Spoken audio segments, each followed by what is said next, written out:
하나님의 말씀 다니엘서 9장 2절까지 봉독하겠습니다. 메대 족속 아하수에르의 아들 다리오가 갈대아 나라 왕으로 세움을 입던 원년 곧 그 통치 원년에 나 다니엘이 서책으로 말미암아 여호와의 말씀이 선지자 에레미야에게 임하고 고하신 그 연수를 깨달았나니 곧 예루살렘의 항무함이 70년 만에 마치리라 하신 것이니라. 이제 다니엘이 서책으로 말미암아 하나님 말씀 에레미야에게 임하여 고하신 그 하나님의 말씀의 그 연수 70년의 연수를 깨달았다는 것입니다. 그 연수를 깨달은 후에 이제 다니엘이 금식하고 베옷을 입고 죄를 무릅쓰고 주 하나님께 기도하고 간구를 결심합니다. 그래서 본격적으로 동족의 구원을 위해서 회개의 기도를 하는데요. 회개의 기도 내용이 내 하나님 여호와께 기도하며 하나님 여호와 이렇게 말씀합니다. 하나님은 전지전능하신 하나님, 능력의 하나님을 여기서 하나님으로 묘사한다면은 절대 주권을 가지신 하나님이십니다. 여호와는 언약의 하나님이십니다. 그러니까 이스라엘과 언약하신 여호와 하나님, 그 하나님은 절대 능력을 갖고 계시는, 절대적인 주권을 갖고 계시는 전능하신, 전지하신 하나님이라는 것입니다. 그 하나님께 기도할 때 하나님은 죽은 자를 살리시고 모든 것을 행하실 수 있다는 그런 하나님을 믿는 믿음 안에서 기도하는 것이죠. 자복하여 이릅니다. 백성의 죄를 자복합니다. 회개합니다.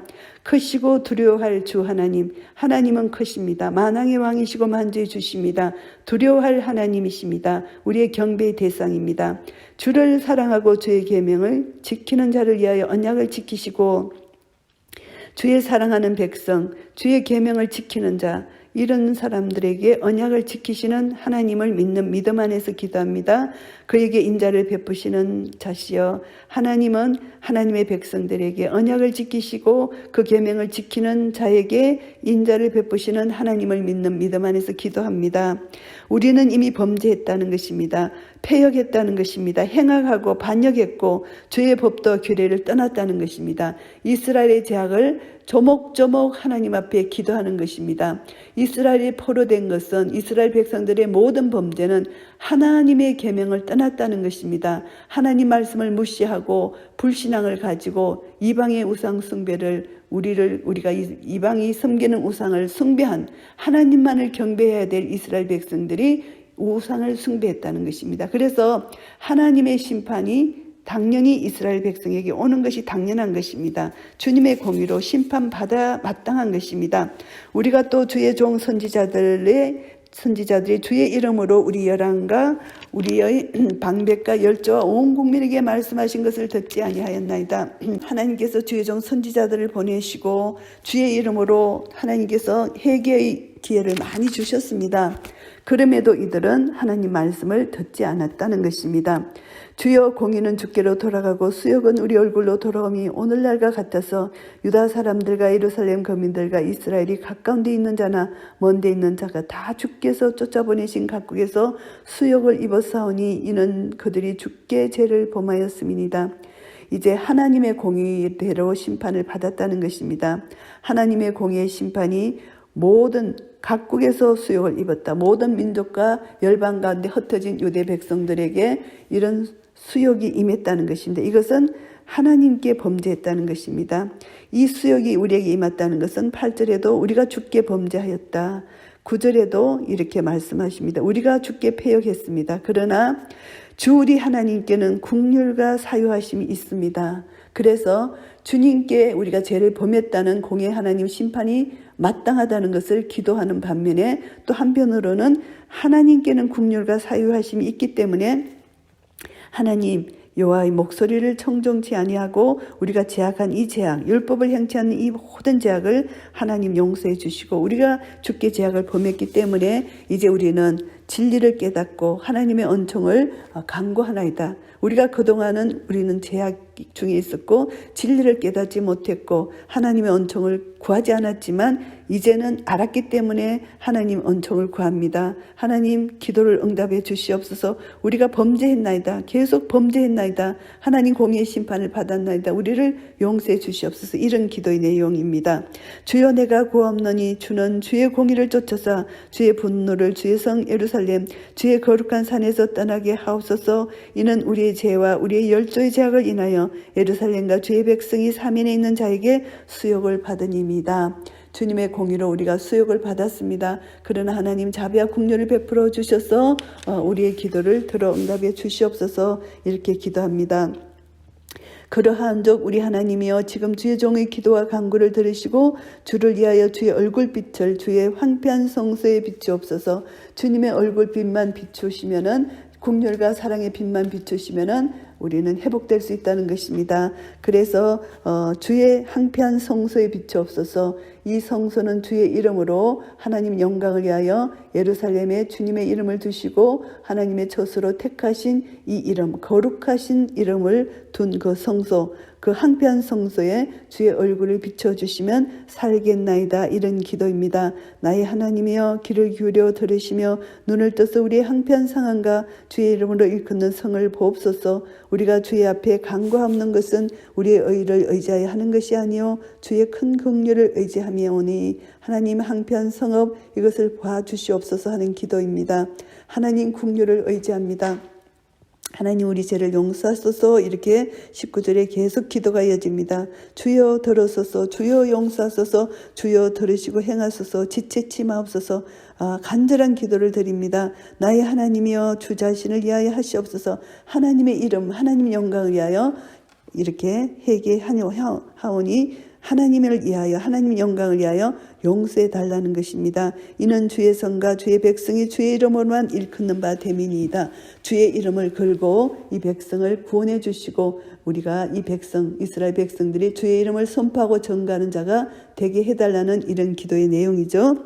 20절 말씀입니다. 내가 이같이 말하여 기도하며 내 죄와 및 내 백성 이스라엘의 죄를 자복하고 내 하나님의 거룩한 산을 위하여 내 하나님 여호와 앞에 간구할 때에 이스라엘 백성들의 죄를 자복하고 이제 하나님 앞에 간구할 때에 기도의 응답이 나타납니다. 가브리엘 천사 가브리엘이 빨리 날아서 저녁 제사 드릴 때쯤에 이제 다니엘에게 이르게 됩니다. 가브리엘이 내게 가르치며 내게 말하여 가로되 다니엘아 내가 이제 내게 지혜와 총명을 주려고 나왔나니 이제 다니엘에게 영적 통찰력을 주어서 이 환상을 보여주고 환상의 의미를 깨닫게 해주는 것입니다. 곧 내가 기도를 시작할 점에 명령이 내렸으므로 이제 내게 고하러 왔느니라. 너는 크게 은총을 입은 자라. 그런즉 너는 이 일을 생각하고 그 이상을 깨달을지니라. 이제 이상을 설명해 주는데 24절 말씀입니다. 내 백성과 내 거룩한 성을 위하여 70일에로 기한을 정하였나니 허물이 마치며 죄가 끝나며 죄악이 용속되며 영원한 의가 드러나며 이상과 예언이 응하며 또 지극히 거룩한 자가 기름 부음을 받으리라. 이제 70일의 환상의 내용이 이렇습니다. 허물이 맞춰지고 죄가 끝나고 죄악이 영원히 속함을 받게 된다는 것입니다. 영원한 의가 드러납니다. 이 모든 것은 예수 그리스도로 말미암아 일어나는 일들이죠. 그래서 거룩한 자가 기름 부음을 받는다는 것입니다. 그러므로 너는 깨달아 할지니라. 예루살렘을 중건하라는 영이 날 때부터 기름 부음을 받은 자 곧 왕이 일어나기까지 7일회와 62일회가 지나갈 것이요 그때 곤란한 동안에 성이 중건되어 거리와 해자가 이룰 것이며 25절 말씀입니다. 앞에 7일에는 고레스 원년 BC 536년에 왕의 칙령으로 바벨론에서 귀환한 유대인들이 에스라와 느헤미야의 인도 아래 제2성전인 스룹바벨 성전과 예루살렘 성벽을 수축한 그런 기간을 말씀하고 있습니다. 그리고 7일회가 연속되는 기간이 62일의 기간으로 예루살렘 이 62일의 기간은 예루살렘 성전이 수축된 데로부터 BC 440년부터입니다. 기름 부음을 받은 자 곧 예수 그리스도의 성육신까지의 기간을 여기서 말씀하십니다. 그 기간 동안 이제 하나님께서는 이 기간을 준비해 주셨고 그리고 이제 그때 곤란한 동안에 성이 중건되었다. 이것은 예루살렘으로 돌아온 유대 백성들이 성전 중건 성벽을 수축할 때 겪었던 이방인들의 방해 핍박이 있었던 시기를 여기서 말씀합니다. 여기서 해자는 성벽을 따라서 그 예각에 파놓은 도랑을 의미하는 것입니다. 그러나 이제 하나님의 은혜로 성전과 성벽의 수축이 온전히 성공하게 된 그것을 알 수가 있습니다. 26절 62일의 후에 이제 7일에와 62일에가 지난 후에 기름 부음을 받은 자가 끊어질 것이다. 예수 그리스도의 이제 죽으심을 여기서 말씀합니다. 이 기간에 예수 그리스도의 십자가 사건이 있었고 이 기간 동안 로마 디도 장군에 의해서 예루살렘이 멸망하고 성전이 해파된 사건 AD 70년 사건이 여기서 말씀되어집니다. 그래서 기름 부음 받은 자가 끊어지고 장차 한 왕의 백성이 와서 그 성읍과 성소를 해파하려니와 그의 종말은 홍수의 음물됨 같을 것이며 또 끝까지 전쟁이 있으리니 항폐할 것이 작정되었느니라. 예수님이 이제 십자가 사건 이후 AD 70년 예루살렘 성전이 해파되고 이제 그들의 종말이 작정되었다. 최종적인 종말의 심판이 있다는 말씀입니다. 그런데 여기서 보시면은 27절 말씀 이제 그가 장차 많은 사람으로 더불어 한 일해 동안의 언약을 굳게 정한다.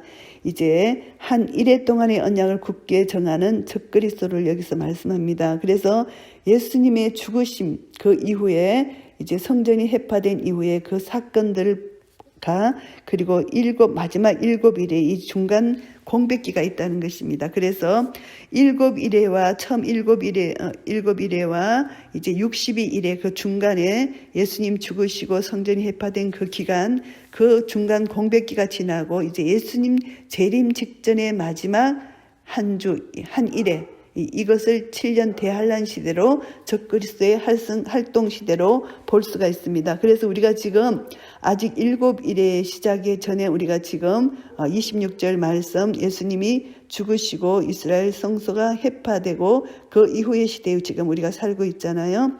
그래서 이제 마지막 적그리스도가 나타나서 이제 한 일해 동안의 언약을 굳게 정한다는 것입니다. 그리고 그 일의 절반에 이제 제사와 예물을 범죄할 것이고 또 강파여 미운 물군이 날개를 의지하여 설 것이고 또 이미 정한 종말까지 진노가 항백케 하는 자에게 쏟아지리라 하였느니라. 이 마지막 기간 이제 대환란의 절반인 3년 반 동안 성도들과 언약을 맺고 그들의 신앙의 자유를 허락하지만 후반 3년 기간에는 이제 자신의 실체를 드러내어서 그들과 맺은 언약을 일방적으로 파기하고 본격적으로 하나님을 대적하고 핍박하게 될 것이라는 것입니다.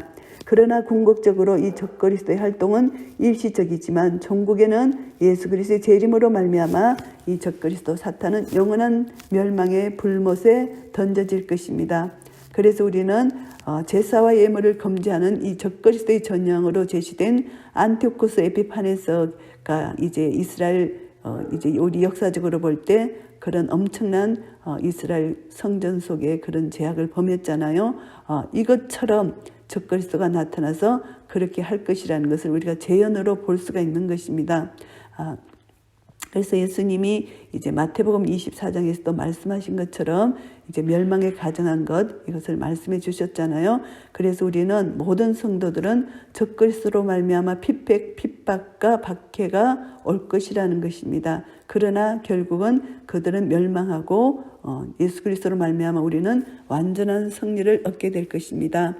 다니엘서 9장 말씀을 정리하겠습니다. 1절부터 19절까지는 다니엘이 기도했습니다.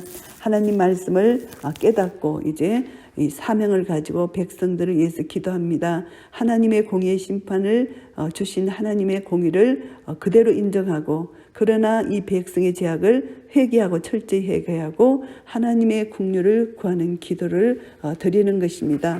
그래서 하나님의 긍휼을 구하는 기도를 드렸을 때 하나님께서는 그 기도를 들으시고 기도의 응답으로 가브리엘 천사를 보내주시고 70일의 한상을 보여주셨습니다. 이 한상을 통해서 이제 마시아 시대가 도래하고 하나님 영원한 의가 드러나고 거룩한 자가 기름 부음을 받는데 그러나 결국 이 땅에 예수 그리스도가 십자가 사건으로 돌아가시고 예루살렘 성전이 해파되지만 이 세상 기간 동안 믿는 자에게 환난과 핍박이 오지만 결국 예수 그리스도의 재림 직전에 마지막으로 적그리스도가 나타나서 이제 이스라엘 백성들과 맺는 언약, 모든 우리 하나님을 믿는 예수 그리스도를 믿는 백성들과 맺는 언약처럼 그것을 통해서 이제 예수 그리스도를 믿는 자가 핍박을 받을 것입니다. 그러나 이 핍박 가운데서 우리는 온전한 믿음으로 살아가야 된다는 것을 깨닫게 되는데요. 이 말씀을 통해서 우리는 우리의 죄가 주님 오시는 그날까지 내가 거룩하니 너희도 거룩하라. 항상 거룩한 삶, 죄를 깨닫고 회개하며 하나님의 거룩함을 따라서 말씀을 믿는 믿음 안에서 순종하며 살아가는 그런 삶이 우리에게 요구되고요. 그리고 이제 우리는 예수 그리스도 안에 있고 예수 그리스도가 내 안에 있기 때문에 예수 그리스도를 믿는 믿음으로 이미 세상에서 승리를 하셨습니다. 너희가 세상에서 환난을 당하나 담대하라 내가 세상을 이겼노라. 예수님의 십자가로 승리하신 이김이 우리의 것임을 선포하고 나아가야 됩니다. 우리는 복음의 참 증인입니다. 복음에는 하나님의 의가 나타나서 믿음으로 믿음에 이르게 해주시는 것입니다. 그래서 오직 의인은 믿음으로 말미암아 살리라 하셨고 인자가 올 때 믿음을 보겠느냐 하셨습니다. 우리의 믿음을 보신다는 것입니다. 우리는 어떤 환난과 핍박이 올지라도 우리를 아무도 그리스도의 사랑에서 끊을 자가 없습니다. 하나님의 사랑은 온전한 사랑은 모든 두려움을 내어 쫓는다고 말씀해 주셨습니다. 우리는 다시 한번 예수 그리스도 안에 거하기 때문에 우리는 하나님의 온전한 사랑을 입은 자이기 때문에 온전한 사랑 안에 거해서 우리는 그 사랑의 능력으로 복음의 능력으로 이 세상을 넉넉히 이기며 감당하며 우리는 어떤 환난과 핍박 가운데서도 주님을 사랑하는 그 사랑의 마음이 더 크기 때문에 내 안에 계신 이가 세상에 있는 이보다 크도다. 이 말씀의 능력으로 오직 의인은 믿음으로 말미암아 살리라. 이 믿음의 능력을 가지고 주님 오시는 그날까지 강하고 담대한 믿음 가운데 주님을 사랑하며 이웃을 사랑하며 넉넉히 승리할 수 있을 것입니다. 이런 은혜가 우리 모두에게 있으시기를 예수 그리스도 이름으로 축복합니다. 아멘.